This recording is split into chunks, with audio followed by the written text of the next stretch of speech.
내가 배에서 나오기 전에 너를 성별하였고 너를 여러 나라의 선지자로 세우노라 하시기로 내가 이르되 슬프도소이다.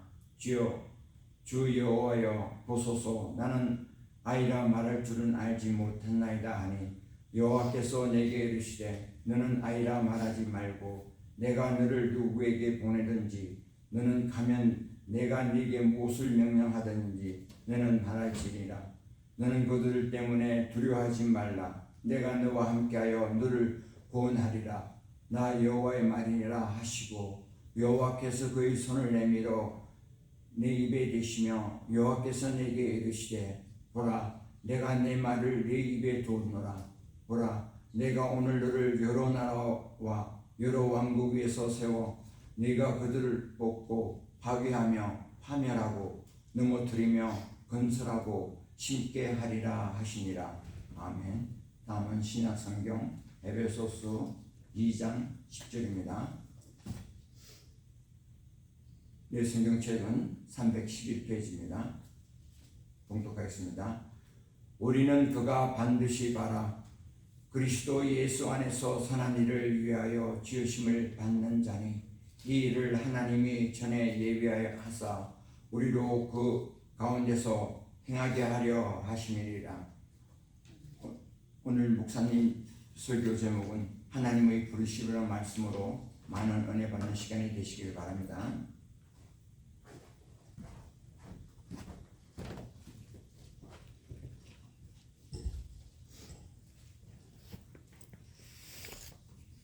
우리 기독교 역사상 가장 훌륭한 신학자 중에 한 사람을 꼽으라면 어거스틴이라는 사람을 꼽을 수 있습니다.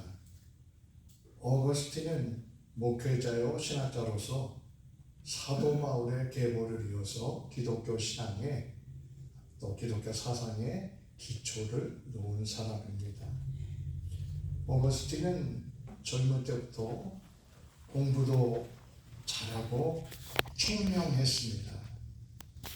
그런데 청년 시절에 어머니의 소망과 기도를 저버리고 방황하며 쾌락과 욕망의 삶을 살았습니다.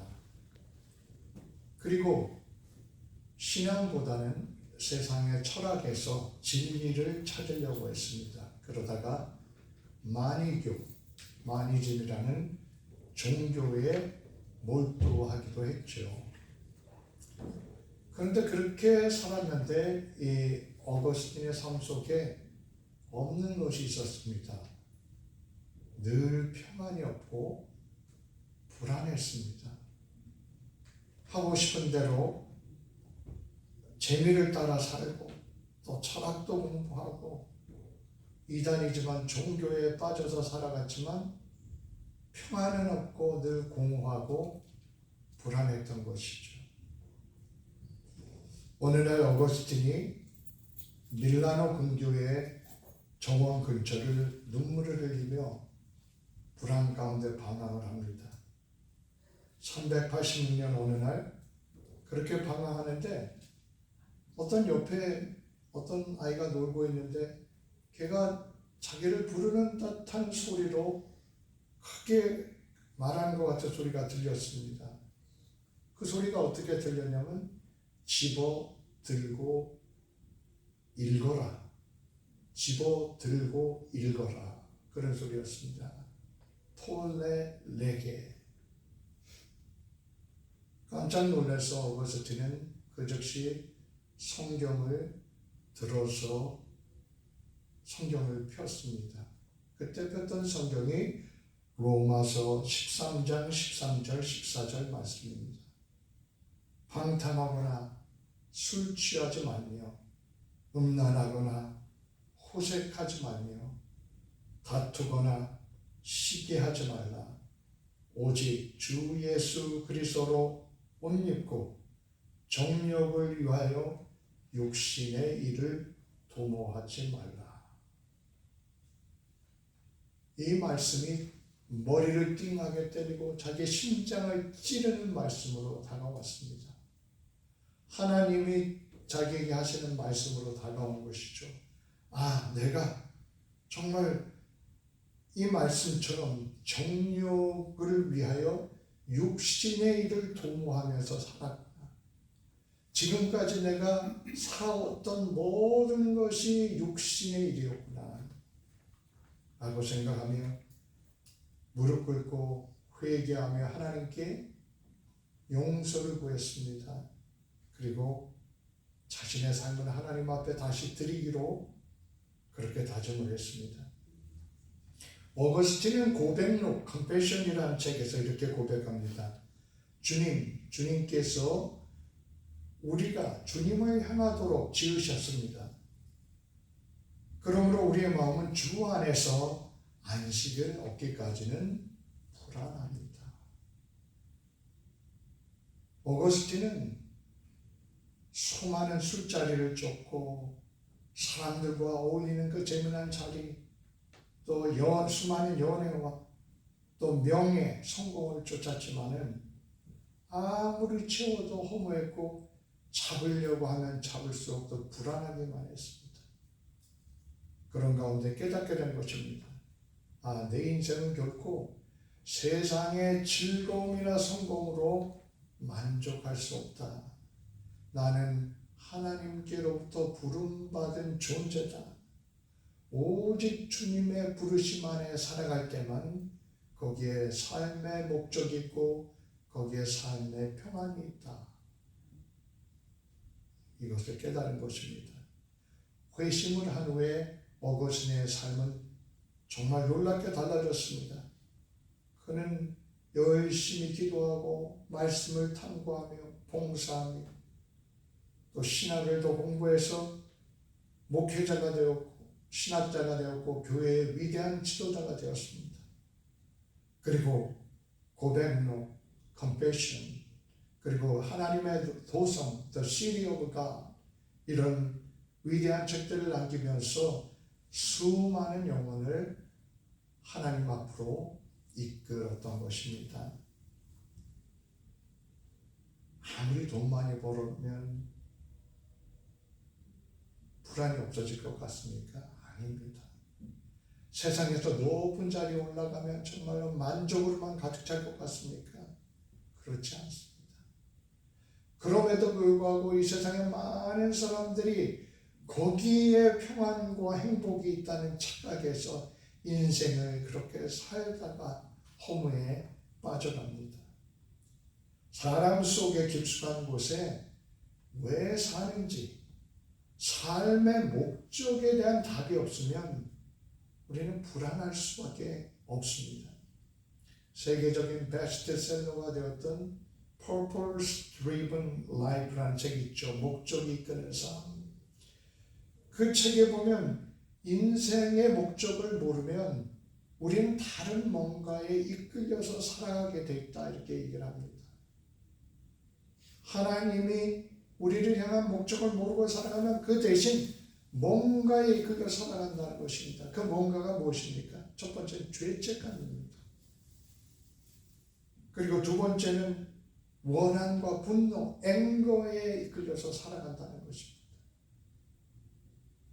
그래서 하나님의 목적을 모르면 상처받으면 그것을 잊어버리지 못하고 그 원한과 분노의 뿌리를 씹으면서 그 상처를 붙잡고 살아갑니다.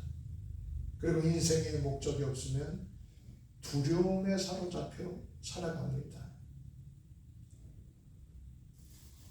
또한 인생의 목적이 없으면 물질에 사로잡혀 살아갑니다. 요만큼만 더 가지면 더 행복해질 텐데, 요만큼만 더 가지면 더 중요한 사람이 될 텐데, 이렇게 하면서 물질에 사로잡혀 살아가는 것입니다. 그리고 인생의 목적이 없는 많은 사람들이 사람에게 인정받기 위해서 살아갑니다. 어떻게 하면 저 사람이 나를 인정해 줄까? 어떻게 하면 사람들에게 인정받을까? 여기에 목을 메고 살아가는 것이죠. 그러다 보니 사람들에게 인정받지 못하면 불안해하고 허무해하고 하면서 살아가는 것이죠. 인생의 목적을 잘못 설정하고 산 사람들이 많이 있습니다. 그 중에 한 극단적인 익스트림 케이스가 안톤 랩이라는 사람입니다. 이 안톤 랩이라는 사람은 1930년생인데요. 이 사람이 1966년에 샌프란시스코에서 Church of Satan, 사탄교를 창설하고 사탄교회를 창설한 사람입니다. 그러면서 자기를 검은 교황이다 이렇게 불렀습니다. TV 같은 데서 이상한 막 분장을 하고 나오는 모습을 뉴스 같은 데서 간혹 보실 때가 있었을 것입니다. 전해지는 얘기에 따르면 이 안톤 레베가 병들어 죽게 되었을 때 그 추종자들이 그의 임상에 병상에 몰려들었다고 합니다. 사탄교 추종자들은 이 안톤 레비가 죽기 전에 뭔가 신비한 능력을 보여주거나 아니면 뭔가 특별한 말을 남길 거라고 생각을 하면서 기다리고 있었습니다. 그러나 죽음의 순간 안톤 라비는 정말 뭔가 충격에 빠진 모습이었다고 합니다. He was in shock. 그러면서 Something is wrong. Something is wrong. 뭔가가 잘못되었네. 뭔가가 잘못되었네. 되뇌이면서 죽음을 맞이했다고 합니다. 그렇습니다. 선한 일을 하도록 하나님께서 지으셨는데 제멋대로 살고 하나님을 반역하다가 그렇게 살다가 죽을 때가 되니까 자기 앞에 펼쳐지는 끔찍한 현실을 마주하게 되었던 것입니다. 안톤 라베이는 하나님의 부르심을 거절하고 자기 멋대로 살다가 something is wrong 이런 말을 되뇌이며 세상을 떠났습니다. 그러나 그와 정반대의 길을 걸어간 사람들이 많습니다. 그 중에 한 사람이 신약 최초의 순교자 스데반입니다. 사도행전 7장에 보면 스데반은 복음을 열심히 전하다가 분노한 사람들에게 돌에 맞아서 죽어갔습니다. 그런데 그 순간에도 그가 두려움에 사로잡히지 않았다고 성경은 기록합니다. 그리고 스데반은 돌에 맞아 죽어가면서도 하늘을 우러러 보았습니다. 그리고 이렇게 외쳤습니다. 보라, 하늘이 열리고 인자가 하나님 우편에 서신 것을 보라. 보라, 하늘이 열리고 인자가 하나님 우편에 서신 것을 보라. 보노라. 스데반은 돌에 맞아서 너무 고통스러웠지만 하늘이 열리는 것을 죽는 순간에 보았고 인자 즉 예수님께서 하나님 우편에 서서 자기를 맞이하신 것을 보았다는 것입니다. 얼마나 멋지고 얼마나 축복된 얼마나 아름다운 삶입니까? 우리의 인생의 끝도 이렇게 되어야 하지 않겠습니까? 우리가 언젠가는 누구나 다 세상을 떠날 텐데 그 죽을 때 주여 어서 오시옵소서. 우리를 기다리시는 스데반을 맞아주시는 것처럼 그 맞아주시는 주님을 볼 수 있는 그러한 우리에게 영안이 있어야 하지 않겠습니까? 성경 어디에도 예수님이 서 계셨다는 표현은 흔하지 않습니다. 대부분 예수님이 하나님 우편에 앉아 계신다 이렇게 기록하고 있습니다. 스데반이 순교하는 순간 예수님이 하나님 우편에 서 계셨다는 얘기는 무엇입니까? 예수님께서 일어나셔서 스데반을 맞이하고 계셨다는 그런 표현이 아니겠습니까? 이것이 바로 하나님의 부르심을 깨닫고 부르심을 따라 살아간 사람의 마지막입니다. 세상에서는 돌에 맞아 죽어가는 비극 같지만 하늘에서는 주님께서 일어나셔서 맞아주시는 영광의 순간이었다는 것입니다. 우리는 왜 살아갑니까? 하나님이 우리를 만드셨기 때문입니다. 이유가 있습니다. 우리는 무엇을 위해서 살아가야 합니까? 하나님이 우리를 이 땅에 살게 하시는 목적이 있습니다. 그 목적을 따라 살아갈 때만 정말 우리에게 평안이 있고 거기에 성공이 있는 것이야. 그 목적이 잘못되면 안톤 레비뿐만이 아니라 모든 사람들이 something is wrong, something is wrong, 뭔가가 잘못되었습니다라고 말하게 되는 것입니다. 구약 본문 예레미야 1장에는 예레미야가 부름받는 이야기가 나옵니다. 예레미야 선지자는 BC 7세기 말에서 6세기까지 유다가 멸망하던 가장 어려운 시기의 선지자로 활약을 했습니다. 요시야 왕부터 시드기야 왕 때까지 선지자를 40년 동안 하면서 하나님의 말씀을 전했습니다. 그 시기는 유대가 아시리아, 바벨론, 이집트 이 강대국 사이에 둘러싸여서 살아남으려고 몸부림치던 시기였습니다. 유대 백성들과 지도자들은 의견이 갈라졌습니다. 우리가 힘을 합해 바벨론을 대항해서 싸우자.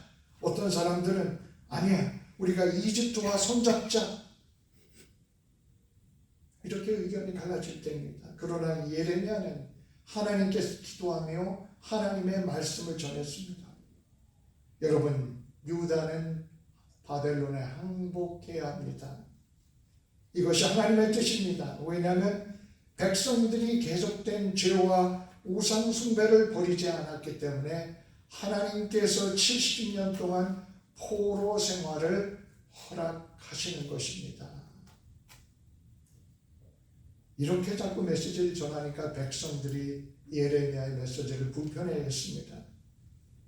사람들은 하나님이 바벨론을 물리쳐 주실 거라는 거짓 선지자들의 달콤한 그 예언을 더 좋아했습니다.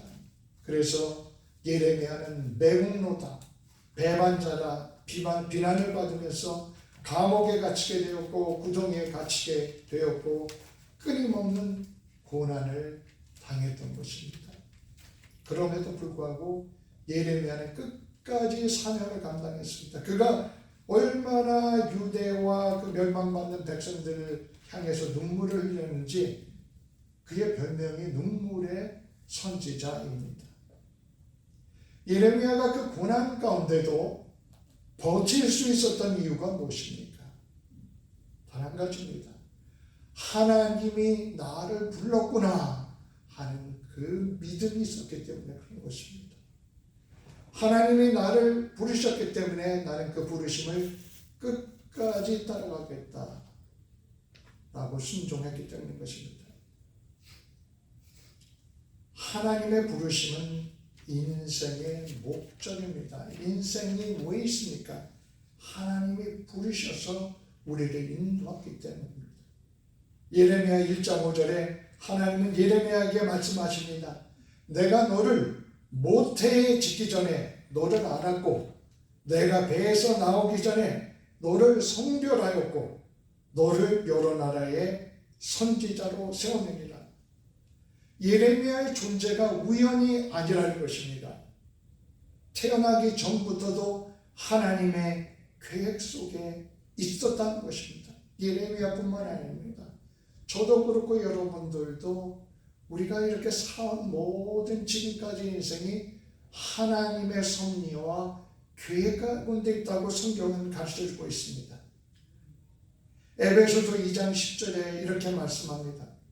우리는 그의 만드신 바라, 그냥 태어난 게 아니라 하나님이 만드신 바라, 그리스도 예수 안에서 선한 일을 위하여 지음을 받은 자니. 선한 일을 위하여 지음을 받은 자니. 뭐하라고 하나님께서 우리를 만드셔서 이 땅에 보내셨습니까? 선한 일을 위하여 지음을 받았다. 이렇게 말씀합니다. 왜 살아야 합니까? 하나님께서 나를 만드셨기 때문입니다. 왜 만드셨습니까? 선한 일을 하도록 그렇게 지으셨기 때문인 것입니다. 인생은 그냥 흘러가는 요정이 아닙니다. 하나님의 계획이 있고 하나님의 목적이 있습니다. 그 목적을 위해서 우리가 살아간 것이 하나님이 원하시는 바인 것입니다. 목회자뿐만이 아닙니다. 선교사뿐만이 아니라 모든 성도들이 하나님의 목적을 위해서 부름받은 사람들입니다. 바로 이 땅에서 살면서 선한 일을 하면서 살도록 부름을 받은 사람인 것입니다. 우리가 왜 사는지, 무엇을 위해 사는지 분명하지 않다면 이제 우리의 눈을 하나님을 향하여 돌려야 합니다. 사람은 자기를 위해서 살려고 하면 할수록 더 깊은 수렁에 빠지게 되어 있습니다.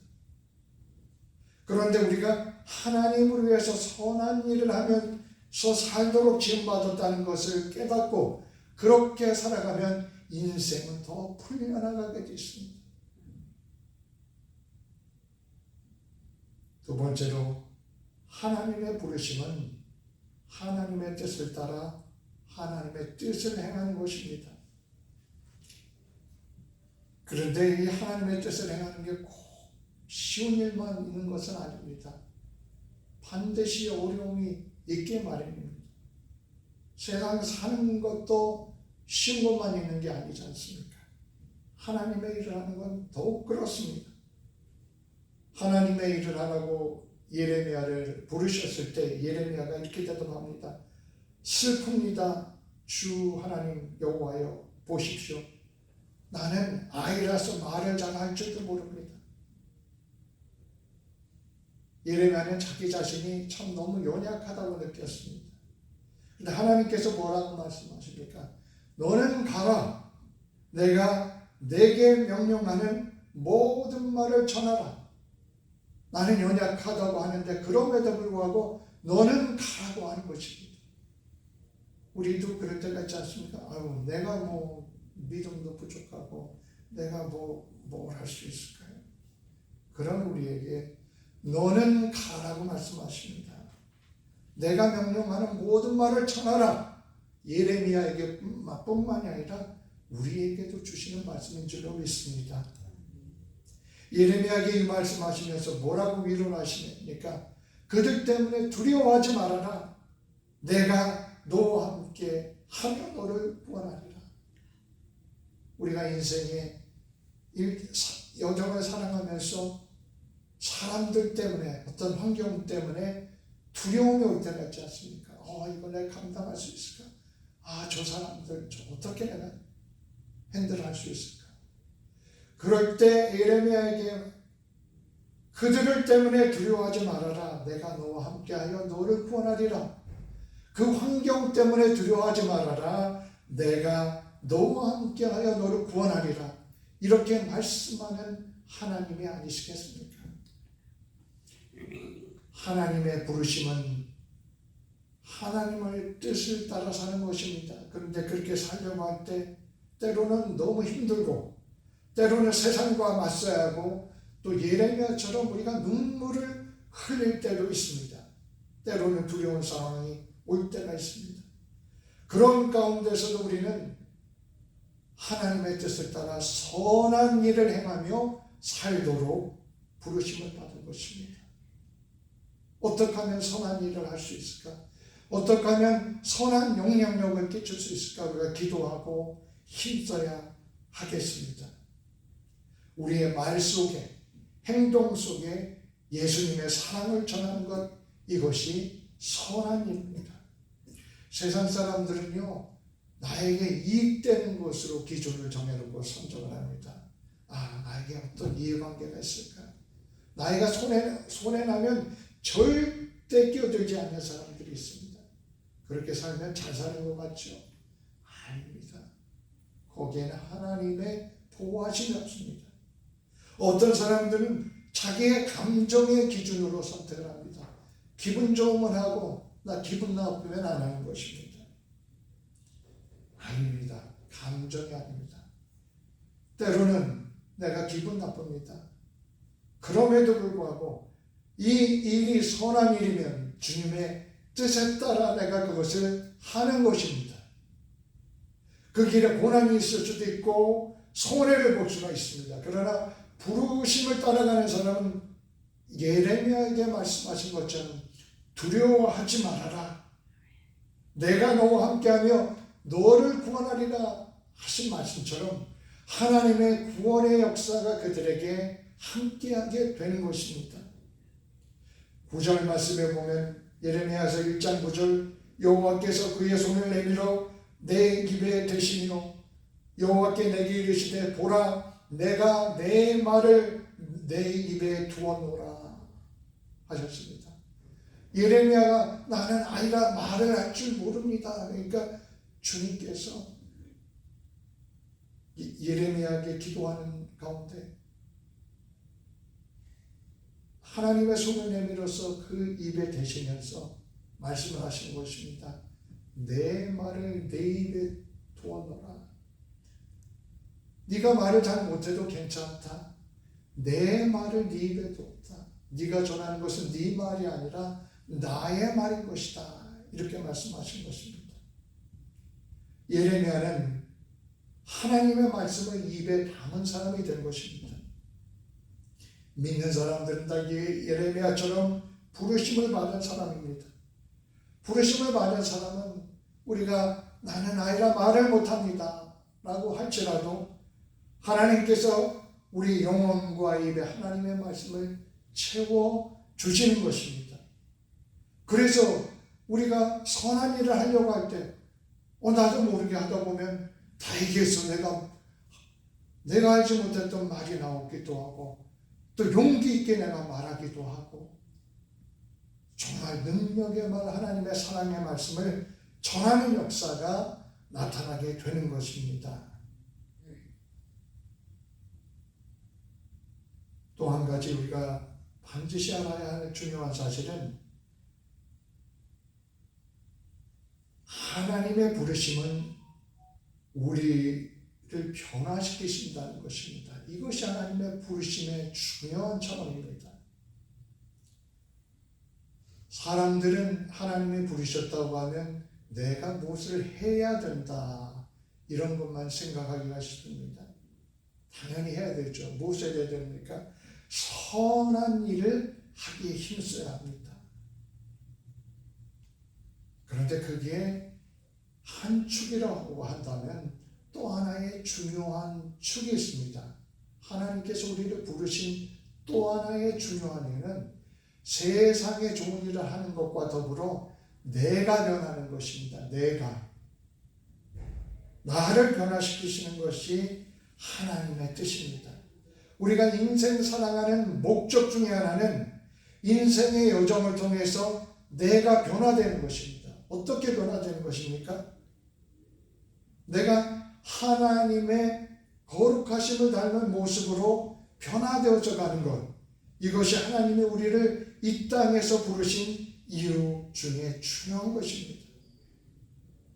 우리는 죄성과 육신의 약함으로 가득합니다. 그런데 우리는 변할 수 있습니다. 우리는 변해야 합니다. 왜냐하면 하나님께서 우리를 변화로 이끌고 계십니다. 베드로서 1장 4절에 보면 이로써 보배롭고 지극히 큰 약속을 우리에게 주사 그 약속으로 말미암아 너희로 정력을 인하여 세상에서 썩어질 것을 피하여 신의 성품에 참여하는 자가 되게 하셨으니, 신의 성품은 무엇입니까? 하나님의 성품에 참여하는 자로 부르셨다는 것입니다. 세상에 썩어질 것을 따라 사는 것이 아니라 하나님의 성품에 참여하는 자로 부르셨다는 것입니다. 하나님의 성품은 인간이 타락하기 전에 에덴 동산에서 가졌던 그 원래의 성품입니다. 구원이란 죽어서 천국에 가는 것만이 아니라 이 땅에서 계속해서 우리가 깨어지고 부서지고 변화되면서 하나님 닮은 모습으로 변화되어 가는 것, 이것이 구원의 역사인 것입니다. 우리의 옛사람은 정말 봐줄 수 없는 성품이었습니다. 미움과 시기가 차 있습니다. 탐욕과 이기심으로 차 있습니다. 정욕으로 차 있습니다. 그런 존재도 하나님의 성품을 담은 존재로 우리를 변화시키시는 것, 이것이 하나님이 우리를 부르시고 이 땅에서 살아가게 하시는 이유인 것입니다. 그런데 이 하나님의 성품은 쉽게 되는 것이 아닙니다. 오랜 세월 속에 다듬어지는 것입니다. 마치 조각상을 다듬어서 모양을 만드는 것처럼 다듬고 다듬어야 하는 것입니다. 때로는 하나님께서 우리를 고치기 위해서 우리를 어려운 시련에 두실 때도 있습니다. 때로는 하나님께서 우리를 다듬어 가실 때 조각상을 조각내고 깨뜨리고 다듬는 것처럼 우리에게 그와 같은 깨어짐이 있고 아픔이 있는 것이 당연합니다. 그러나 하나님께서 나를 다듬어 가시는구나, 나를 정말로 하나님 닮은 사람으로 이렇게 만들어 주시는구나 생각을 하고 우리가 감사와 믿음으로 받아들여야 하는 것입니다. 히브리서 10장에도 보면 하나님께서 때로 우리가 안 고쳐지니까 우리를 고치기 위해서 징계를 주신다고 말씀하지 않습니까? 징계라는 고난이 신어서 낙심하지 말라고 합니다. 히브리서 12장 11절에 무릇 징계가 당시에는 즐거워 보이지 않고 슬퍼 보이나 후에 그로 말미암아 연단받은 자들은 의와 평강의 열매를 맺게 되느니라. 하나님께서 때로는 우리를 고난 주셔서 우리를 치고 깎아낼 때 그 깎아냄을 통해서 의와 평강의 열매를 맺는 그런 사람들로 우리를 만들어 주신다는 것입니다. 하나님의 성품을 쌓아갈 때 우리가 세상에서 빛과 향기를 드러내는 사람으로 만들어 주십니다. 영적 싸움에서 넉넉히 이기며 또 하나님의 성품으로 변화시켜서 천국에 넉넉히 들어가는 사람들로 우리를 다듬어 가십니다. 우리가 어떤 목적으로 이 땅에 살아갑니까? 우리의 목적과 방향이 분명해야 됩니다. 우리의 삶의 우선순위가 분명해야 합니다. 하나님께서 우리를 부르셨습니다. 무엇을 하라고 부르셨습니까? 선한 일을 위하여 지음받았다고 합니다. 나의 일을 위해서 지음받은 것이 아니고 육신의 일을 위해서 지음받은 것이 아니고 선한 일을 위해서 지음받았다고 합니다. 그리고 하나님이 우리를 부르신 것은 하나님을 닮은 사람으로 다듬어져 가라고 우리를 부르신 것입니다. 죽음이 끝이 아닙니다. 하나님의 부르심을 따라 사는 사람은 스데반처럼 영원으로 이어지게 되어 있습니다. 그렇다면 우리가 지금 매일같이 내리는 작은 선택들은 결코 작은 선택이 아닙니다. 우리가 살아가면서 정직하게 살기 위해서 힘쓰는 것, 우리가 살아가면서 나도 힘들지만 힘든 이웃을 돌보려고 애쓰는 것, 주님마다 이렇게 나와서 예배 자리에서 하나님을 예배하는 모든 것들이 믿음의 결단이요 하나님의 부르심을 따르는 것입니다. 그리고 이 부르심을 따르는 것은 영원으로 이어진다는 것입니다. 우리가 믿음으로 내리는 선택 하나하나는 하나님 나라의 영광과 직결이 되어 있고 하나님께서 영원 속에서 기억하시고 상급으로 갚아주실 것입니다.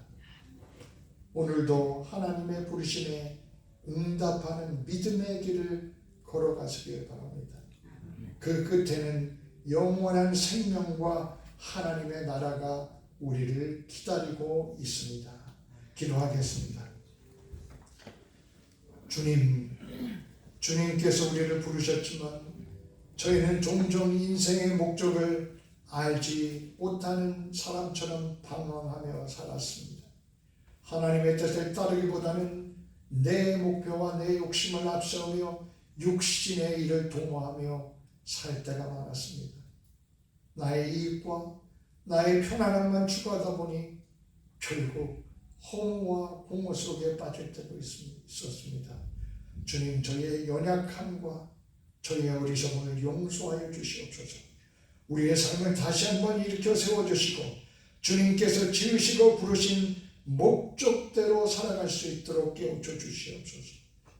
우리의 삶 속에 작은 선택과 걸음 하나하나가 하나님의 뜻을 이루는 길이 되게 하시고 마침내 주님의 앞에 서는 그날까지 믿음의 선한 경주를 달려가게 하옵소서. 예수 그리스도 이름으로 기도드립니다. 아멘.